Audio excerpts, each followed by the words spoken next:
کا مال ان کو دے دو، مگر خیال رکھو کہ ہر کام کا ایک وقت ہوتا ہے، ہر کام کا ایک وقت ہوتا ہے، تو جب وہ وقت آ جائے تو اس وقت پہ اس کام کو پورا کرنا چاہیے۔ مثلا اگر مجنون ہے، دیوانہ ہے،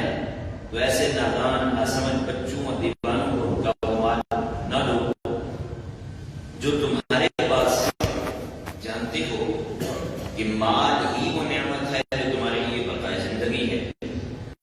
مال ہی وہ نعمت ہے جس سے تم عیش و آرام کر سکتے ہو، مال ہی وہ نعمت ہے جس سے زندگی کے گزر و اوقات کر سکتے ہو، تو اسے دیوانوں کے حوالے کر کے برباد نہ کرو۔ ہاں، اسی مال میں یتیم کو بقدر حیثیت دو تاکہ وہ کسی دوسرے کے سامنے ہاتھ نہ پھیلائے، اور ہمیشہ ان سے اچھی بات بھی کہو، انہیں مال سے مایوس نہ کرو، دینے کا وعدہ کرتے رہو یا انہیں علم ادب ہنر سکھاتے رہو۔ یہاں ایک بات آپ لکھتے ہیں کہ عام صحابہ و مفسرین نے اس آیت کریمہ کی یہی تفسیر کی ہے، مگر حضرت سیدنا عبداللہ بن مسعود اور حضرت سیدنا عبداللہ بن عباس رضی اللہ تعالیٰ عنہما فرماتے ہیں کہ السفہاء سے مراد یہاں بے عقل دیوانی بیویاں بھی ہیں اور ناسمجھ بچے بھی ہیں اور یتیم بچے بھی ہیں، اس میں سب شامل ہیں۔ یتیموں کے والیوں اور ناسمجھ بیویوں کے خامدوں کو یہ حکم دیا گیا ہے کہ ناسمجھ دیوانوں اور نابالغوں کا مال جو ہے انہیں اس وقت نہ دو کہ جب تک وہ اس چیز کی سمجھ نہ آ جائے کہ مال کو کس طرح ضائع کرتے ہیں، تلف کرتے ہیں، کس طرح اس کو استعمال میں لاتے ہیں۔ حضرت انس بن مالک رضی اللہ عنہ فرماتے ہیں کہ ایک عورت بارگاہ نبوی صلی اللہ علیہ وسلم میں حاضر ہوتی ہیں اور عرض کرتی ہیں کہ ہماری برائیاں تو حضور بہت ساری ہیں، ہم میں کمی بھی بہت ہے، آقا ہم ناقص العقل بھی ہیں، ہم ناقص دین بھی ہیں، یعنی ہماری عقل بھی کمزور ہے، ہم دین میں بھی بڑی کمزور ہیں، تو میرے آقا ہمارے کچھ فضائل بھی ہیں یا نہیں ہیں؟ اب تمہیں پتہ ہے نا کہ ساری مشکلیں حل یہاں ہوتی ہیں۔ صحابہ کا عقیدہ تھا خدا کی رضا چاہتے ہیں تو خدا چاہتا ہے رضا محمد، ہے نا، کون دیتا ہے دینے کو منہ چاہیے، دینے والا ہے سچا ہمارا نبی، انہیں پتہ ہے کہ جو بھی ملے گا در مصطفیٰ سے ملے گا۔ اچھا یہ دیکھیں یہ آخرت کا معاملہ تھا، لیکن صحابیہ آ گئی ہیں حضور کے پاس کہ آج دروازہ کھٹکھٹائیں گی تو ہمیں ملے گا، دروازہ نہیں کھٹکھٹائیں گی تو پتہ ہی نہیں چلے گا، ملے گا بھی نہیں۔ تو کہنے لگی حضور ہم تو مردوں سے کم آ گئے، مرد جہاد میں بھی جاتا ہے، ہم جہاد میں نہیں جا سکتے، مرد بہت سارے معاملات کرتا ہے، عید بھی پڑھتا ہے تو ہم عید بھی نہیں پڑھتی۔ تو اس طرح کے معاملات ہیں، ہم عقل میں بھی کم ہیں،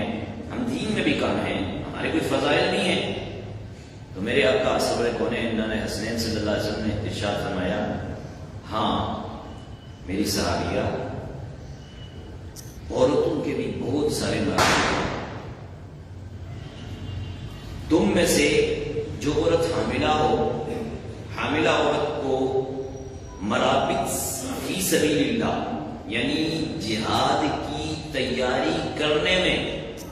جتنا ثواب اس جہاد کی تیاری کرنے والے مجاہد کو ملتا ہے، اس غازی کو ملتا ہے، اس حاملہ عورت کو دوران حمل اتنا ہی ثواب عطا کیا جاتا ہے۔ پھر فرمایا کہ جب وہ شہید ہو جاتا ہے، اگر جہاد میں جانے والا شہید ہوتا ہے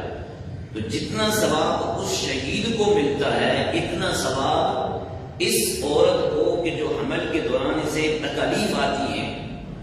میرا رب اس کو ہر تکلیف کے بدلے میں ایک ایک شہید کا ثواب عطا فرماتا ہے۔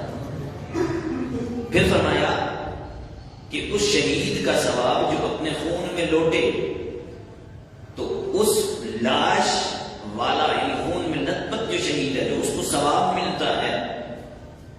اس عورت کو بچے کو جو دودھ پلاتی ہے اس دودھ کی ایک ایک گھونٹ پر رب کائنات اس خون میں لت پت شہید کے برابر اس ایک گونڈ پر اسے ثواب عطا فرماتا ہے. اور پھر فرمایا کہ ہر گونڈ پر غلام آزاد کرنے کا بھی ثواب ملتا ہے. پھر بچے کی پرورش میں جو راتوں کو جاگتی ہے یہ عورت شب بیداری کرتی ہے تو ریاضت کرنے والے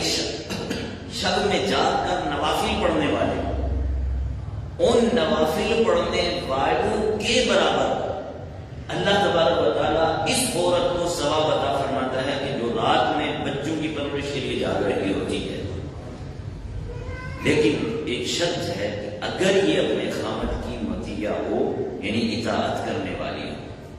خامد کے سامنے زبان درازی نہ کرنے والی ہو, خامد کے سامنے ابے تبے نہ کرنے والی ہو, تو فرمایا کہ اگر یہ خامد کی مطیع ہوگی اسے غازی کے برابر بھی ثواب ملے گا, اسے شہید کے برابر بھی ثواب ملے گا, اسے غلام آزاد کرنے کے برابر بھی ہر گونڈ کے بدلے ثواب ملے گا. اور 2 سال تک بچے کو دودھ پلانا ہوتا ہے, 2 سال تک کتنی گھونٹیں پیے گا, وہ سب اتنے عرصے میں اتنے غلاموں کا ثواب اس میں رہی ہوتی ہے ایک بچے پر. پھر بچے کی پرورش میں ایک عابد, ایک متقی, ایک پرہیزگار جو پوری رات عبادت کرتا ہے, شب بیداری کرتا ہے, اللہ کی بارگاہ میں تسبیحات کرتا ہے, رب تبارک و تعالیٰ اس کو لیٹے ہوئے بستر پر یہ ثواب عطا فرما رہا ہوتا ہے. فرمایا اس سے بڑھ کر اور کیا چاہیے آپ کو, قربان آپ کا کریم شفقت پر. بہرحال اس سے اور بھی آگے مسائل ہیں وہ انشاءاللہ اپنی زندگی نہیں بیان کریں گے. اگلی آیت مقدسہ اس کی تلاوت اور ترجمہ کر کے اس کا خلاصہ تفسیر اگلے درس میں انشاءاللہ کریں گے کیونکہ وقت ہمارے پاس ختم ہے. فرمایا وابتلوا الیتامی حتی اذا بلغوا النکاح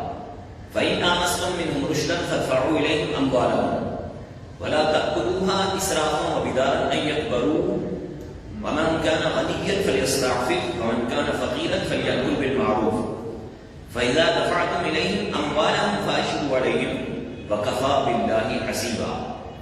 فرمایا او یتیموں کی سمجھداری کو آزماتے رہو یہاں تک کہ جب وہ نکاح کے قابل ہوں تو اگر تم ان کی سمجھداری دیکھو تو ان کے مال ان کے حوالے کر دو اور ان کے مال فضول خرچی سے اور اس ڈر سے جلدی جلدی نہ کھاؤ کہ وہ بڑے ہو جائیں گے, ہوشیار ہو جائیں گے, تو جیسے ہی حاجت نہ ہو تو بچے جو حاجت مند ہو وہ قدر مناسب کھا سکتے ہوں. پھر جب ان کے مال ان کے حوالے کرو نا تو ان پر گواہ مقرر کر لو اور حساب لینے کے لیے اللہ کافی ہے. اس آیت مقدسہ میں یتیموں کے مال ان کے حوالے کرنے کے لیے بہت ہی اہم اور واضح انداز میں واضح احکام دیے ہیں. فرمایا جن یتیموں کا مال تمہارے پاس ہونا ان کی سمجھداری کو آزماتے رہو, جس کی ایک صورت یہ ہے کہ ان کے مال دے کر وقتاً فوقتاً 100 روپے 10 روپے 20 روپے دے کر انہیں وقتاً فوقتاً آزماتے رہو کہ یہ کیسے خرچ کرے گا, یہ کس طرح خرچ کرے گا. یوں ہی آزماتے رہو یہاں تک کہ جب وہ نکاح کی عمر پہنچ جائیں یعنی بالغ ہو جائیں تو اب اگر تم ان کی سمجھداری کا آثار دیکھ لو, وہ مالی معاملات میں اچھے طریقے سے ڈیلنگ کر سکتے ہیں, اپنے مال کو دوسری جگہ استعمال کرنے میں نقصان سے بچ سکتے ہیں, تو اب یہ مال ان کے حوالے کرو یہاں تک کہ ان کے بارے میں حکم دینے کے بعد اب سرپرستوں کو بطور خاص چند ہدایات دی جا رہی ہیں کہ مال کو فضول خرچی سے استعمال نہ کرو. بعض اوقات ہوتا ہے کہ جلدی جلدی خرچ کرتے ہیں کہ یہ بڑا ہو گیا تو مجھے اس کے حوالے کرنا پڑے گا, تو اس سے بھی منع کیا گیا. پھر یہ بھی اس لیے منع کیا گیا کہ اس ڈر سے بھی مت کھاؤ جلدی جلدی کہ اب یہ مال ان کو واپس کرنا ہے تو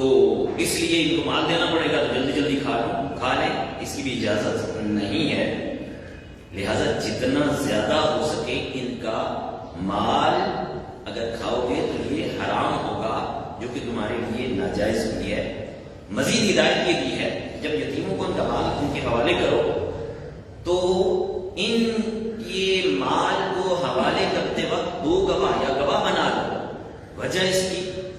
وجہ یہ ہے کہ کل کو اگر اس کی طرف سے کوئی نانکو کی طرف سے آ جاتا ہے یعنی کوئی ماموں آ جاتا ہے, خالو آ جاتا ہے, وہ دعویٰ کرتا ہے کہ تم نے مال نہیں دیا, تو تو آپ نے بچے کو تو اپنا بھتیجا سمجھ کے مال دے دیا تھا، تو اب ادھر کیا ہے،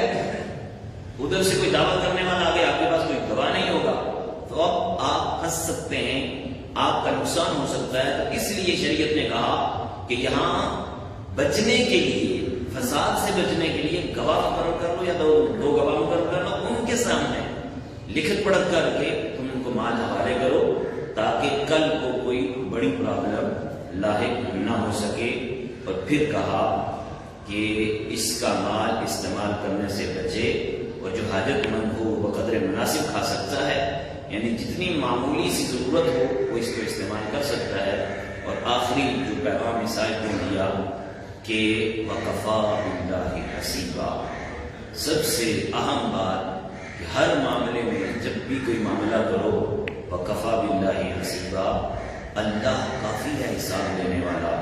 تم کاروباری معاملات کر رہے ہو، کسی کے ساتھ لین دین کے معاملات کر رہے ہو، کسی کے ساتھ اٹھنے بیٹھنے کے معاملات کر رہے ہو، تقسیم کاری، وراثت کی تقسیم کاری کر رہے ہو، ڈنڈی مارنے سے پہلے یہ دیکھ لو وَكَفَى بِاللَّهِ حَسِيبًا، اللہ حساب دینے والا کافی ہے۔ تم جتنے بھی معاملات، دینی معاملات ہیں یا دنیاوی معاملات ہیں، اس میں ڈنڈی مارنے سے پہلے یہ سوچ لینا کہ یہاں تو کمیٹی نہیں دیکھ رہی، یہاں تو گھر ابو بابا نہیں دیکھ رہے، ماما نہیں دیکھ رہے، چاچا تایا نہیں دیکھ رہا، یتیم کا وارث نہیں دیکھ رہا،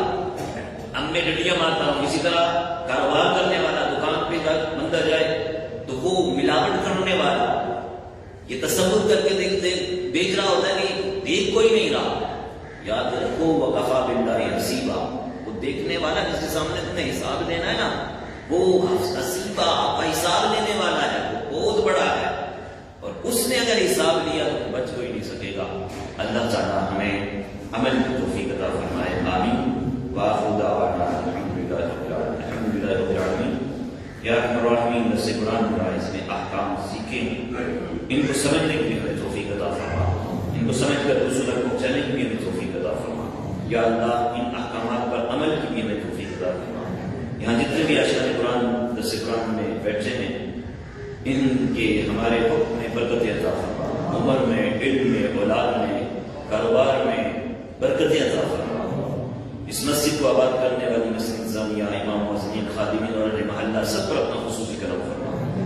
وصلی اللہ تعالی